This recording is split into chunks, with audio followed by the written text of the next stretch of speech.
Bab 43. Pagoda Monster Pedang. Di dalam rumah batu, warrior yang bersama adik dan ibunya duduk di depan meja makan yang terbuat dari batu. Di atas meja batu ini ada 3 lauk 1 kuah. Semuanya adalah makanan kesukaan warrior yang terutama babi asam manis yang ada di tengah. Tidak hanya kesukaan dia, juga kesukaan Fanny.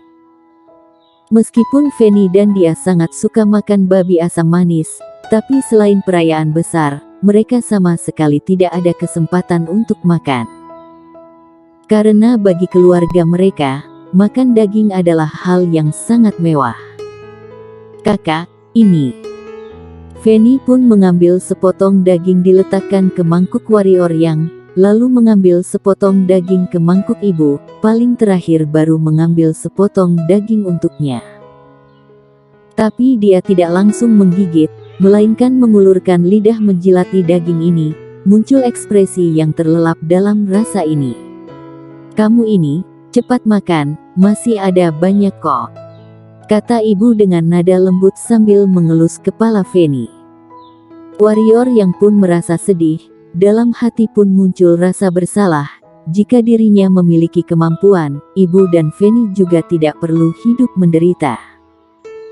Jika dirinya memiliki kemampuan, ibu dan Fanny juga tidak akan diganggu oleh keluarga Liu. Dirinya sebagai pria satu-satunya dalam keluarga, malah tidak bisa melindungi ibu dan adiknya, merasa sangat tidak berguna. "Kakak, kamu cepat makan, lihat sudah kurus. Makan beberapa potong daging biar gemuk lagi." Saat ini Fanny kembali mengambil sepotong daging diletakkan ke dalam mangkuk warrior yang. Iya. Sang ibu pun merasa sedih melihat warrior yang dan berkata, "Kamu di sekte pedang pasti juga sangat menderita, makan yang banyak." Sambil berkata juga mengambil sepotong daging ke mangkuk warrior yang. Mendengar ini, air mata warrior yang langsung mengalir keluar. Dia mengambil sumpit, tersenyum paksa dan memakan sepotong daging babi asam manis. Melihat warrior yang mulai makan, sang ibu pun tersenyum. Tadi dia tidak makan melainkan melihat sekilas warrior yang dan Fanny pun merasa sangat bahagia. Beberapa saat kemudian, 3 potong daging di mangkuk pun dimakan habis warrior yang. Dia mengangkat kepala melihat ke arah sang ibu dan Fanny, ekspresi sangat datang, sudah tidak seperti awal berjumpa. "Kakak, kamu jangan memandang Fanny begini." Fanny sedikit gugup. Tatapan mata warrior yang tidak berperasaan ini membuat Fanny merasa takut. Kenapa? Badan ada yang tidak enak. Melihat warrior yang agak aneh, sang ibu langsung berdiri. Warrior yang tidak bersuara, hanya melihat sang ibu dan Fanny lalu memejamkan mata. Kemudian, muncul energi pedang, darah berlumuran di lantai. Waktu bersamaan, warrior yang merasa adegan di depan mata hancur, kepala pun sedikit pusing. Lewat beberapa detik, warrior yang membuka mata, semua orang, bukit ujian, lingkaran biru, segalanya masih begitu familiar. Warrior yang menghirup napas dalam-dalam, tidak peduli dengan tatapan mata ribuan orang, langsung berjalan ke depan Tetua Qian, memberi hormat kepada Tetua Qian, lalu berjalan ke samping dan diam. Tetua Qian pun merasa lega, meskipun dia tidak mengetahui apa yang dilalui warrior yang di dalam dimensi ilusi, tapi dari ekspresi warrior yang bisa melihat, dia seharusnya tetap berteguh pada hati, tidak tersesat. Hanya saja kenapa dia tidak memilih menyadarkan diri. Berpikir sejenak, Tetua Qian pun tidak ambil pusing. Bagaimanapun, warrior yang sudah lulus ujian tahap ini. Istirahat 1 jam, ujian tahap berikutnya adalah kekuatan, kata Tetua Qian. Mendengar perkataan Tetua Qian, semua orang tidak berani melawan, juga tidak berani berteriak mengeliminasi. Semuanya duduk bersila, menggenggam batu energi yang dibagikan sekte pedang, memulihkan energi hitam. Sutomo Jiang yang jauh dari warrior yang melihat dupa yang baru terbakar habis, lalu melihat warrior yang diam pun mencibir, dengan tatapan meremehkan. Awalnya mengira dia orang yang hebat, tidak menyangka adalah seorang murid bagian luar yang terdegradasi, berpikir dirinya demi murid tukang menyinggung seorang tetua bagian luar, dalam hati pun sangat tidak senang. Berharap kamu bisa masuk 10 besar. Sutomo Jiang berkata dengan nada kecil, lalu mulai konsentrasi. Dia kenapa berharap warrior yang bisa masuk 10 besar? Karena murid 10 besar akan ada kompetisi. Kompetisi ini tidak hanya akan mendapatkan hadiah dari sekte pedang, juga memiliki arti, memiliki peringkat semakin atas akan lebih mudah menarik perhatian tetua sekte pedang dan akan lebih cepat membangun hubungan antar murid. Tentu saja, dia berharap warrior yang bisa masuk 10 besar, tujuan utama ada kesempatan untuk memberi pelajaran kepada dia. Di suatu tempat, remaja bertahi lalat melihat murid-murid yang lulus dari dimensi ilusi. Tatapan mata akhirnya tertuju pada Sutomo Jiang, dan berkata, dari 600 murid yang lulus, dia orang yang paling cepat menyadarkan diri. Hanya menggunakan waktu tidak sampai 100 detik, dia seharusnya adalah Sutomo Jiang, si kader berbakat kota Jiangsu. Remaja bermuka bulat yang di sampingnya mengangguk kepala bertanda setuju dan berkata, dengar-dengar dia pendekar hitam level 9, kemampuan dia seharusnya level 9 tahap puncak. Setelah dia menjadi murid sekte, sekte pasti akan mendidiknya, mungkin akan segera mencapai alam bawaan. Setelah angkatan kita menjadi murid bagian dalam, jika tidak ada orang hebat lain muncul, dia seharusnya akan menjadi murid terhebat bagian luar. Remaja bertahi lalat dengan nada kecil berkata, berusia 16 tahun sudah level 9 puncak, talenta ini sangat bagus, juga memiliki masa depan yang gemilang, tapi aku hanya melihat kesombongan dia, tidak tahu merendah diri. Sifat seperti ini, kedepannya pasti akan menimbulkan banyak masalah.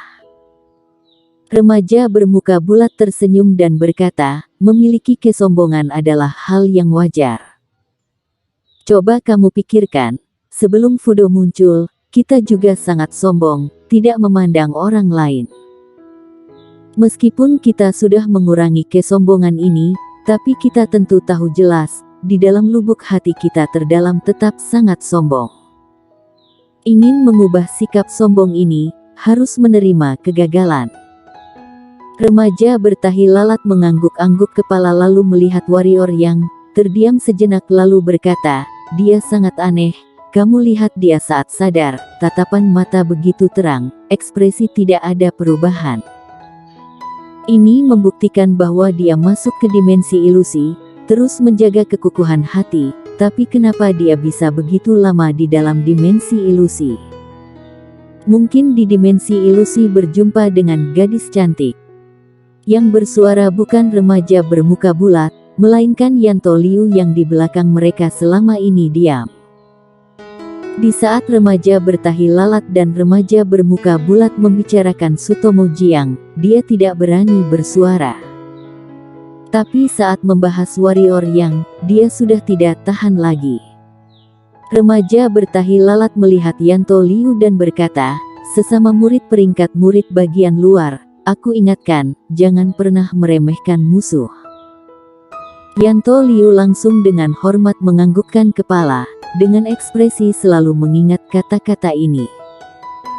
Tapi dalam hatinya tidak berpikiran demikian, dia masih ingat, waktu itu warrior yang bahkan tidak bisa menahan satu serangan dia.